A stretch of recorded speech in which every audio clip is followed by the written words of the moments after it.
One thing that's commonly asked of me from non-commercial agents and investors alike is what all the different commercial terms mean. Net operating income or NOI, cap rate, cash on cash, internal rate of return or IRR, and net present value or NPV. Knowing these terms and how to calculate them is essential to anyone who invests in real estate. This is especially true for new investors. If you're learning or if you're a bit unfamiliar with where to start, be sure to watch my How to Start Investing video. I'm going to explain each one of these in the same way I explain it to my clients in my two-part video. In this video, we'll discuss net operating income, cap rate, and cash on cash.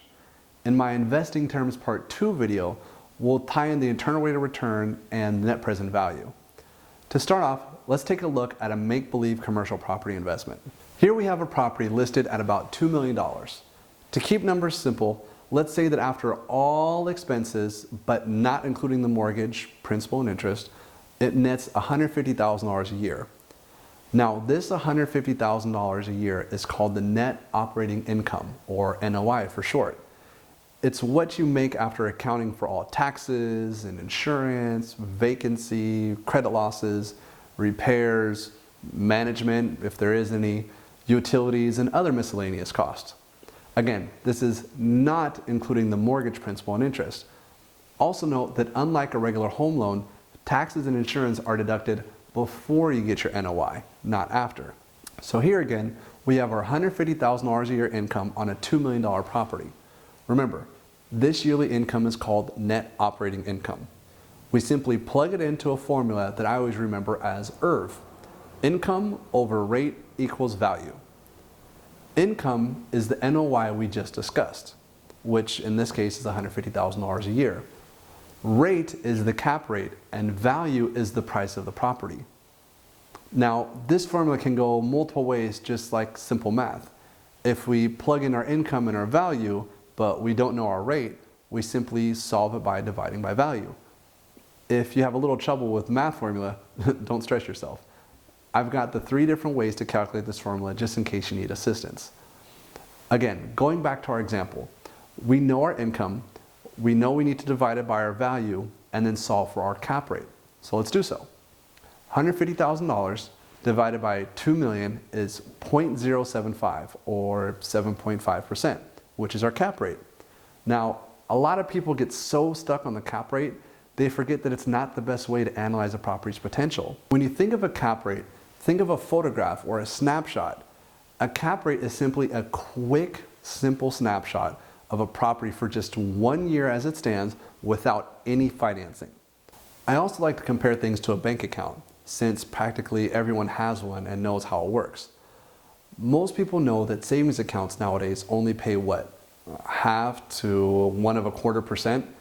So to compare it in this scenario, you're basically throwing $2 million into a bank account, or a property in this case, and in your first year you will be paid $150,000, presuming everything still flows the same with the property. Again, cap rate is only a snapshot. Now let's say you want to change something in the formula. Briefly, let's say you've taken a look at the numbers and you can't see how this property makes $150,000 a year. The more you look at it, the more you determine this place can really make about $135,000 a year. How much should you pay if you still want to buy it at a 7.5% cap rate? Well, again, let's look at the IRV formula. Income over rate equals value. Well, we know our new income, $135,000. We know our rate, 7.5%. So let's divide $135,000 by 7.5% or 0.075, and it equals 1.8 million. To keep the cap rate at 7.5%, you need to pay $1.8 million instead of $2 million. Think you got it now?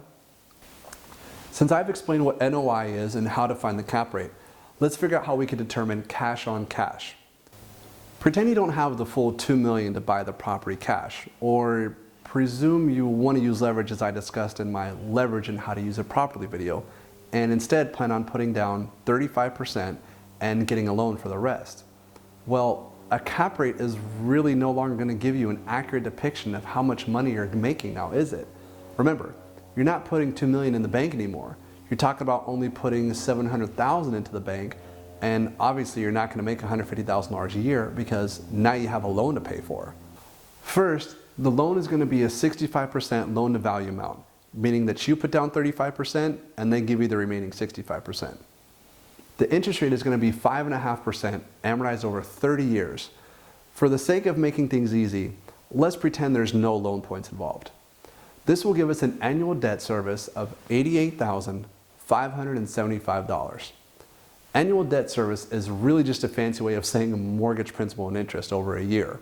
Remember, we're paying $2 million for this property and it makes $150,000 a year. With the cap rate formula, that's basically a 7.5% return. Because we have a loan on it, numbers are now going to be a little different.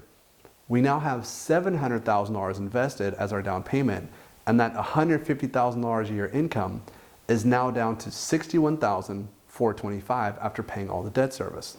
Solving for cash on cash is a very similar formula as the IRV cap rate formula.